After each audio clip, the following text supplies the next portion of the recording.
ئێستا لە ڕۆماینە لە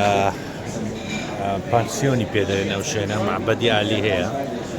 لێرە لەگەر کاگمەچی هەر بیرمان لەسەر قسەکەی مەسعود بارزانیە مناقەشەکەی من و کاگمەچی لەسەر ئەوەیە ئەمن دەرێم ڕەنگە فکرەکە ئیوی کاگمەچیش دەرێ نا ڕەنگە ئیشکالی ئەوەی ڕاوێژکاری هەبیتە جە نازانم قسەی کامەمان ڕاستە وڵی من پرسێکم کرد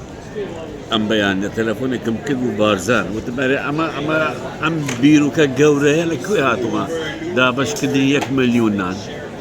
ئەوە چ ڕاوێژکارێکە وتە کوڕا ڕاوێژکاری چی حاڵی چی وتی لەوانەیە شەو دانیشت من ئەو جەیرە قسان کرد بێ دایکی مەسرور کە خێلێک بکەین زەکاتێ بکەین دەنگی لێبێ چی بکەین چی نەکەین وڵا کاکە نان ئاخر وتی نان چۆن نانە بە شتێکی وابێ خەڵک باسی بکە و جێگای خۆی بگرێ وتی 1 ملیۆن نان تەوزیع کەوتەوە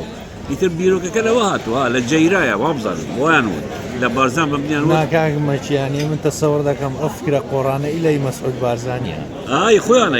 خۆی و جەیرا شەو دانیشتونە 1 ملیۆن نان کاوانیش حیساب لە ڕاوێژکار و مایشکار باوەرت بێ قەشمەریە بە خەڵک دەکە کابرا بەزەبت قەشمەری بە خەڵک دەکات وتی نانینە بۆ بیخۆین وتی پسکوێن بخۆن ئەیدەن ئەمەیە کواکە خەڵک معاشی نییە ئەڵێ ها نان بخۆن ئەو وەکو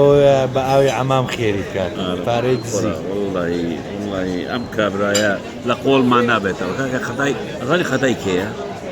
خەتای ئەو حزبانەیە کە لە سلێمانی دروست بوونە ئاخیری هەمووی دەچنە باوەشی مەسعود بارزانی کاکە بەسە حزب دروست بکەن ڕاپەڕین ئەم حزبانە دروست دەکەن ئەخیری دەچنە باوەشی مەسعود بارزانی ئەخیری دەڵێن رادیۆ بێ چ بکەین تووشی ئەو کابرای بووینە لە کۆرمان نابتەوە